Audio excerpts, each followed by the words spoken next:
Hello, my name's Finn. I'm a flight instructor in the southeast of England, and today I wanted to talk to you about takeoff performance. And the reason for that is I keep on seeing my students and other students having studied performance well enough to pass their theory exam, and they're not really thinking about it enough or at all until they get towards their test. And then suddenly they're starting to ask me quite basic questions because they've realised that they're going to have to calculate performance to show the examiner in their test. And I think as instructors, if we're honest, we probably don't model best behaviour enough in this respect, because your instructor, I guarantee you, will have thought about performance, takeoff and landing performance. However, they might not mention it to you, and they might themselves not be doing a calculation for every single flight. If they've got lots of flights, they might do one calculation for the whole day, for the worst case scenario, or they might even have done some reference scenarios, and they know that if they're operating within those limits, that their performance is going to be absolutely okay.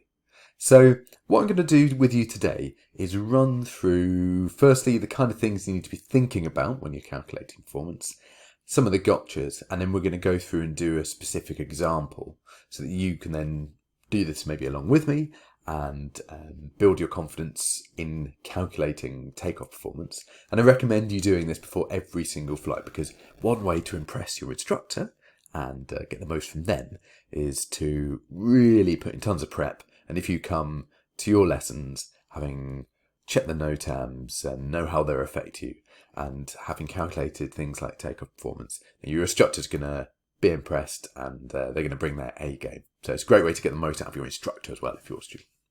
So let's get started. We're going to run through some of the things you might need to think about when calculating performance for the Cessna 152. Quite a ubiquitous aircraft for flight training in the area of the UK that I'm in. And I'm going to talk mostly about this in sort of UK and European terms. So if you're watching this in America, then you might need to add some other conversions to what I'm saying and doing here. But let's get started. So some of the things you might think about before you run your performance is having a look at the weather, because the temperature, the wind, the pressure is going to make a big difference to your performance. So first thing to do before you even start thinking about calculating performance, we get the weather. Maybe there's not weather published for your airfield. In that case, have a look at the prevailing weather at nearby airfields and use that information. Next thing to look at would be the runway characteristics. So to do this, you'd have to look in the AIP for for your country, and find out, the things like the length of the runway, the slope, the surface of the runway, that sort of thing. If you're operating from an aerodrome that's not in the AIP, then just be a bit careful with the dimensions and give yourself a bit of wiggle room, because they may not be entirely accurate. It can't be as guaranteed as if it's in the AIP, which is very strictly calculated.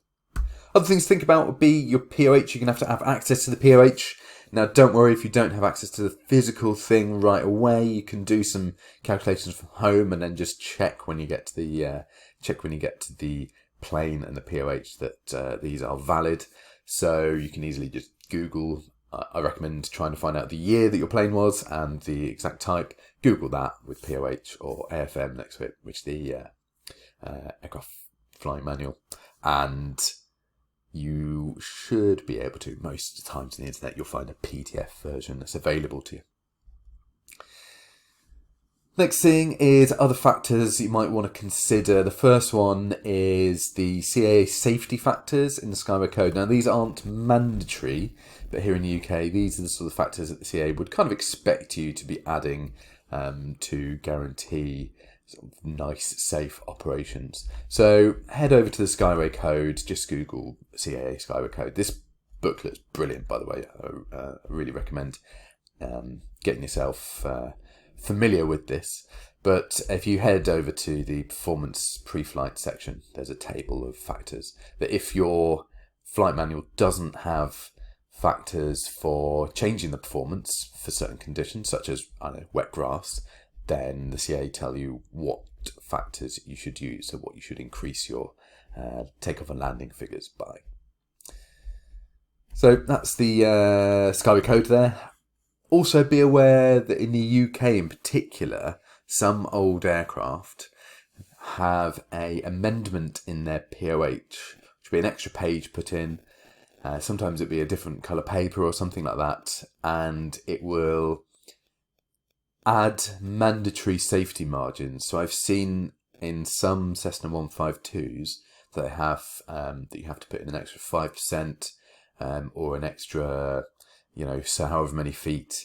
So just double check the POH when you get to the physical POH in the plane or in the flight club, and just double check the performance section and see if there are any of these additional factors that have been put in by the Civil Aviation Authority or whoever your local authority are. Other things to think of is operations manual. So I'm going to talk about calculating this for using the Skyway code figures. However, some flight schools will want you to use a different figure. So often what I see is instead of this 1.33 general safety factor you'd add on at the end, some schools have had approved that they can use 1.25 given certain things. Some might have different factors. If you don't know, then ask the guys at the flight school, ask your instructor, have a look through the operations manual, which they should have introduced you to anyway, and have a look through there. If all else fails, use this factor here. It's a good one to fall back on. Other things to consider is then you've actually just got to run the calculation and do the math. So I'll tell you what, let's get in and look at the nitty gritty, and we're going to go through an actual example of this. But whatever you do, don't forget once you run the calculation to then compare it to your runway that you got from the AIP and your runway characteristics here to make sure that you can do it. So let's look at this example I've got for you. So first things we're going to do is look at the weather. I'd say don't just check the TAF or just the METAR, take both into consideration because, especially if you're doing this the night before, the weather is likely to change before you get there. Some airports don't have TAFs that go overnight and are only published every morning. So for example, if you fly from Shoreham Airport, if you're doing this the night before, then you won't have a TAF for the next day yet.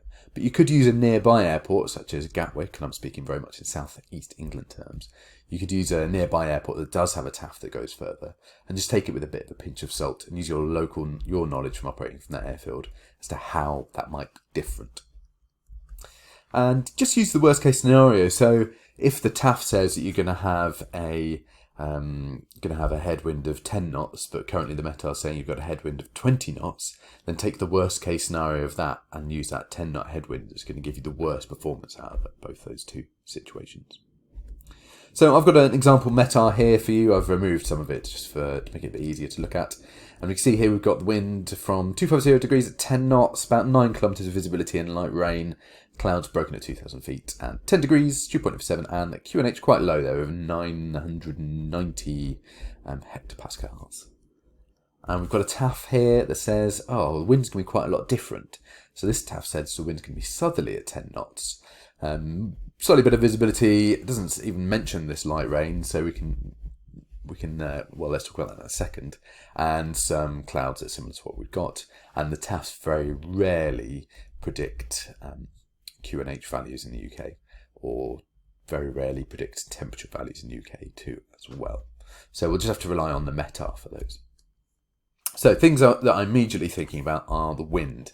Now, I'll come on to this in a second, but the runway we're going to use is kind of westerly. It's about 255 degrees is the track of it. So I'm looking at this METAR thinking, well, that's quite nice, but this TAF isn't quite nice. It's just a load of crosswind. So actually what I'm going to do is I'm just going to ignore the wind and we're going to do a calculation with zero wind because that is the worst case scenario. We're unlikely to get a tailwind in this situation. So I'm just going to calculate it with zero wind. Temperature, quite simple. I'm going to use this 10 degrees C figure here. So slightly less than ISA if my POH was referenced to ISA, about 5 degrees less. So we will use that 10 degrees figure. Next up is the pressure altitude. Now this can be a bit of a gotcha in that my QNH is 990 hectopascals. And if I want you to think about QH for a second, so that's telling us what sea level pressure would be at that location. Now, as you know, if you go up in the atmosphere, the pressure reduces. So actually this is artificially like being a bit higher in the atmosphere with this reduced pressure. So we can do some quick maths to just figure out how much higher. I've got the ISA QNH here, which is 1013, and then I've got the current QNH of 990, and that's a difference of exactly 23 hectopascals. So I've got 23 hectopascals difference. And what I know is, and I know this isn't the exact figure, but let's round it to 30. And if you're studying a PPL, 30 feet per hectopascal is a good figure to use. 23 times 30 is going to give me a difference of about 690 feet. So if my airfield was at sea level, then as I flew, or the air around it would feel like I was actually 690 feet up in the atmosphere. So it would have less density. And in fact, what the performance charts are going to do is they're going to take the temperature and your pressure altitude to create a density altitude. But these are the figures we're going to put into that information. So we're going to remember 690 feet, and we're going to come back to that in a second. So remember these figures.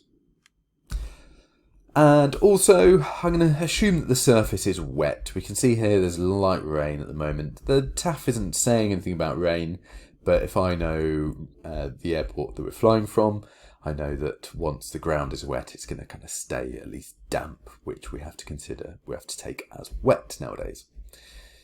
So, those are some weather considerations. Let's move on to the next kind of thing I'm going to be thinking about, which is runway characteristics. So we need to find out before we start doing our calculations what the surface of the runway is, if there's any big significant slope, all that sort of stuff. So to find that, head to the AIP, or if your aerodrome isn't in the AIP, then go to their website or something like that.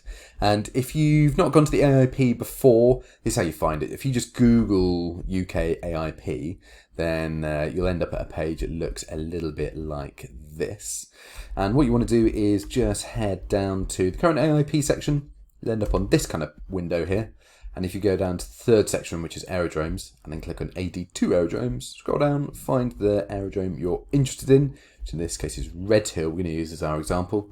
And you get loads of textual information on the right-hand side here. Loads of stuff, telephone numbers, all that kind of thing. And I will say on a later date, really have a look through these things. It's really useful information in this. And the sections we're interested in today are this one here, the physical characteristics of the runway, which is in 2.12. We're going to look at runway 25 left, and we can see here that the surface is grass, and there's the bearing, and that's the dimensions of it.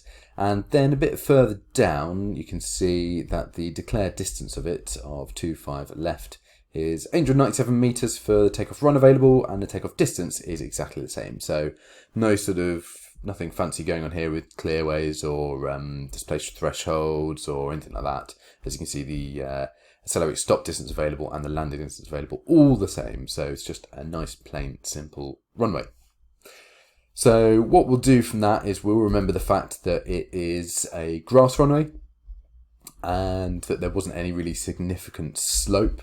There was a small slope which we could calculate, and I'll leave you at home to do this. So the difference between the two threshold ends looks to be about 23 feet, and that's versus a distance in feet of that's about 2,700 feet-ish, if we round that to 3,000 versus 30, we can see that that's a very small percentage and nothing significant. So we'll consider, and if there is a significant slope, they would have done the maths for you on the right hand side here. So we're going to consider it as a flat runway.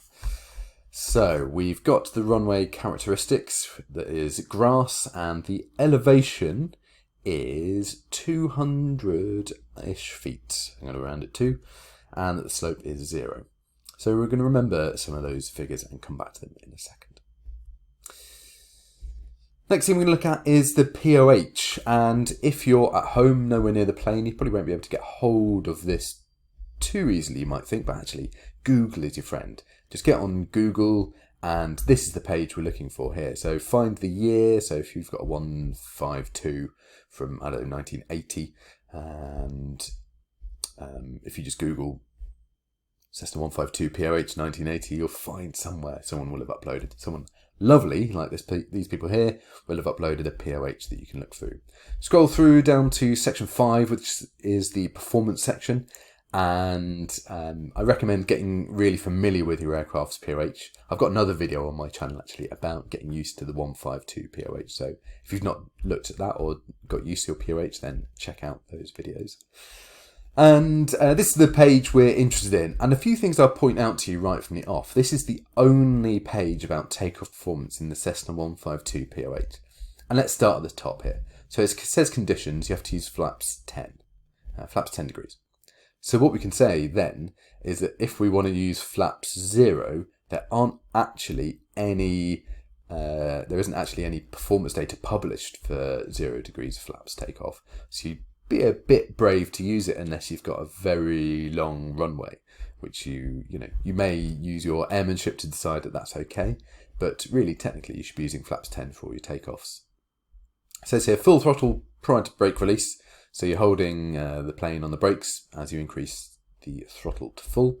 It's also saying paved. So all these figures below are only valid for a paved runway. They're only valid for a level runway. So if there was any significant slope, we'd have to make some changes. And they're only valid for a dry runway. So if the runway wasn't dry, we'd also have to make some changes. It says here these figures are for 0 wind. And then if you want to make any changes to this, it tells you about that in these notes here. So really simple performance table this actually is really great if you're learning to fly, because this is really simple and easy to calculate. The first thing it says is, look, you've got to use the technique as described in a previous section of the manual, section 4. It says before takeoff, if you're over 3,000 feet elevation, which we're not normally here in the UK, but if you are, then you should lean to get max RPM on your static run-up before you take off. So nothing really that applies to us so far. Number 3 here, it says decrease distances are by 10% for each 9 knots of headwind. So if you have 9 knots of headwind, we actually said we're going to take 0 headwind today. But if we did have some headwind, we would decrease the distance for 9 knots of headwind by all these figures would go down by 10%. And it says the opposite here for operations with tailwinds up to 10 knots. What that's basically implying is you don't want to take off with a tailwind of more than 10 knots, or this performance data more specifically, they're sort of washing their hands when it's over 10 knots. It says increase distances by 10% for each 2 knots. So that's a huge increase in your distance for a tailwind. Another reason not to accept much of a tailwind at all, because it really has a huge impact. We said a tailwind's unlikely for us today, so we can kind of gloss over section 3 there.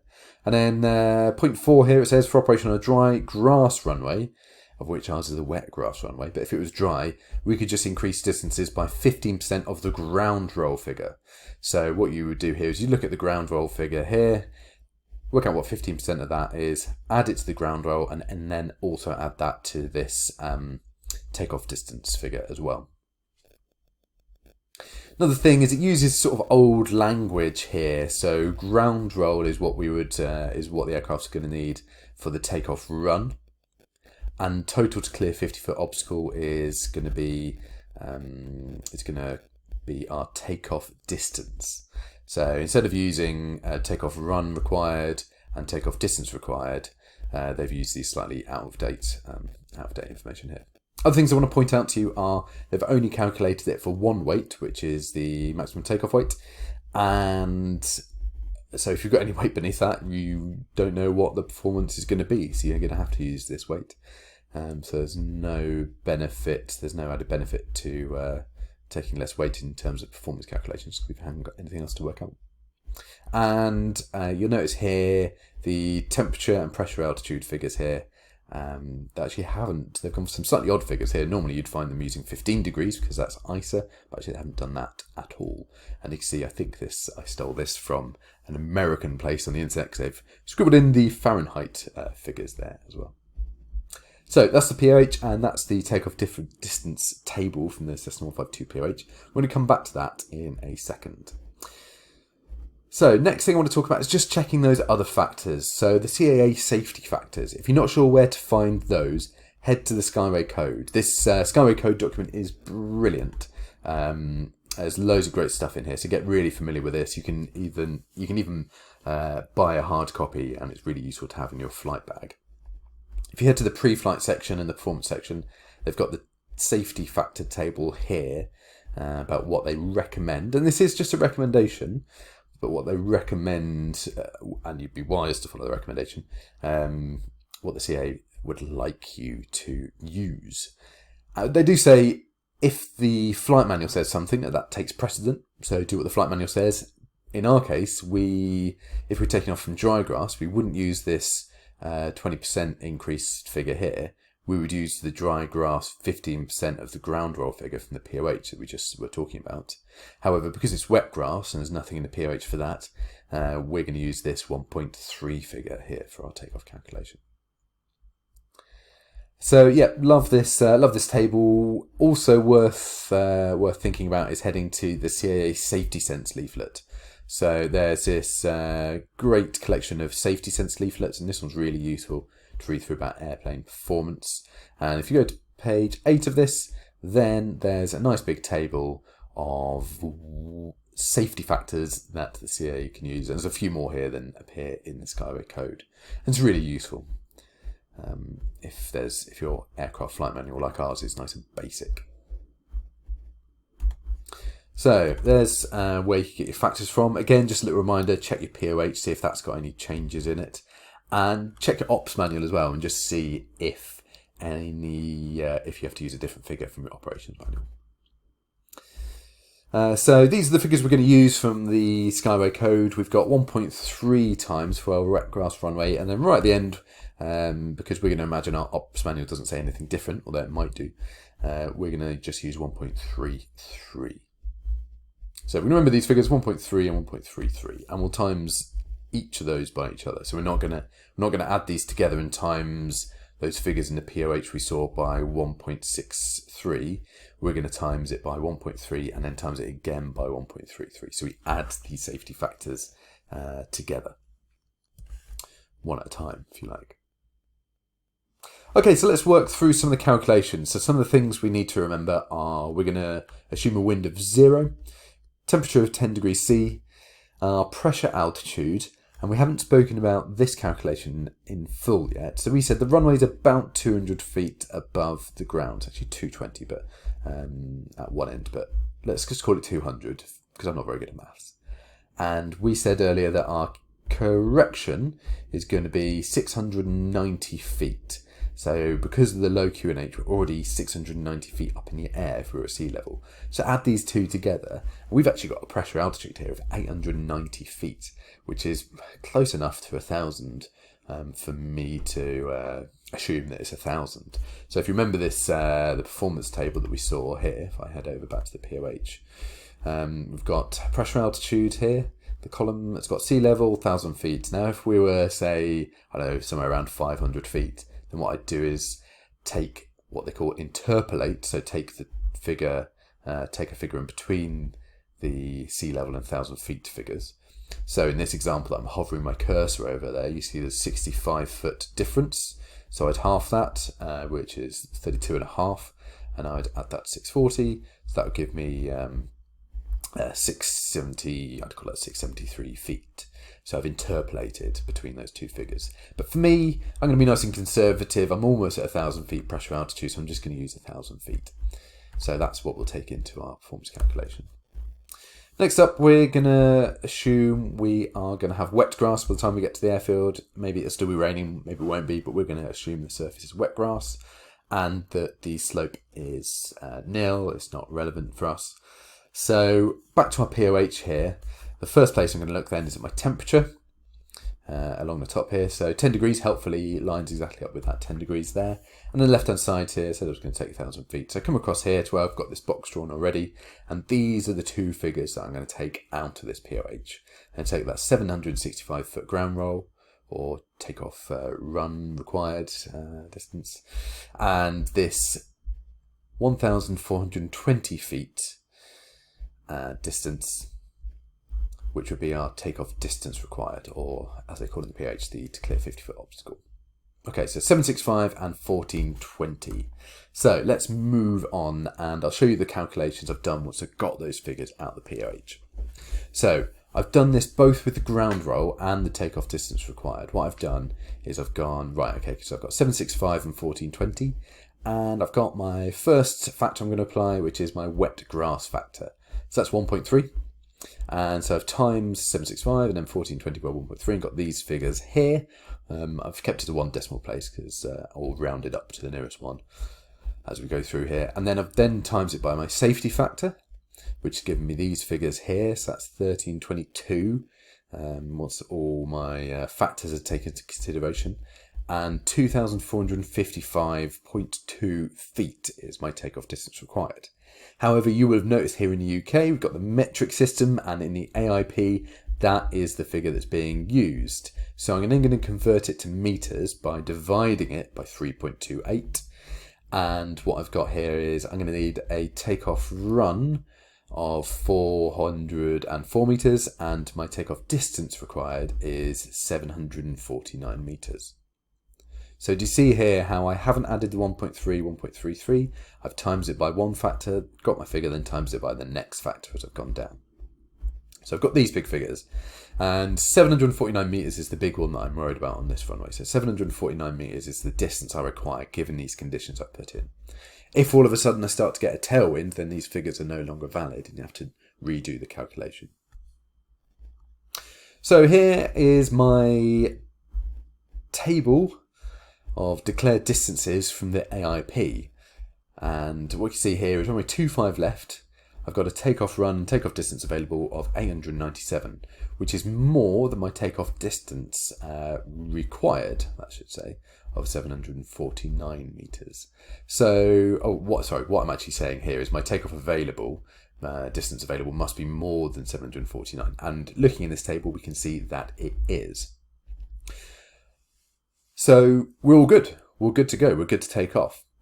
But just to add to our situation awareness here, if for whatever reason we get to the airfield and runway 25 left is closed, maybe it's blocked by an aircraft that's had some sort of technical issues or something like that, and they use the backup runway of runway 25 right, given the same conditions, wet runway, that same temperature, that same QNH, which it would be in this situation, we can see that my takeoff distance available is 683 meters, which is less than what I need. So actually, if I was about to take off and then they offered me 25 right instead, then I wouldn't be able to accept it. So, it can be useful not just to calculate the takeoff performance for the runway that you would like, but also think about changing conditions. What if the southerly wind did happen and I ended up on the southerly runway, which is runway 18? Would I be able to take that runway? Well, actually, yes, I would. You see here, if, and we're assuming, and from memory, the slope hasn't changed and it's still wet grass, then that's 851 meters. So I'd still have enough performance to take off. So I could take a southerly runway as well. So what we can do is add all this information together and take it with you to your briefing with your instructor, or if you're flying on your own as a PPL holder, then take all this information to your self-brief and think about what you'll do in certain different scenarios. So if they offered you 25 right, you might say, oh, actually, I'd prefer runway 18. So this information isn't just a technical exercise. You should apply it to your situational awareness and think about then how you're going to apply that to your flying. So I hope you've enjoyed that, or found interesting at least, that run through of how I'd calculate the 152 takeoff performance. If you want a bit more info, then get reading through your PRH. Definitely look at the takeoff technique that's described in section 4 in the 152 PRH. Look at the Skyway code, get to know that well, especially if you fly in the UK. It's a really, really useful document. And have a look through that CAA safety sense leaflet, as it's got a lot of information about takeoff performance. And there's some other leaflets as well there about operating from grass strips and operating over the channel and other stuff that's really, really useful. So let me know what you thought of the video. If you thought it was good or bad or have more questions, let me know in the comments below. And thanks very much for watching.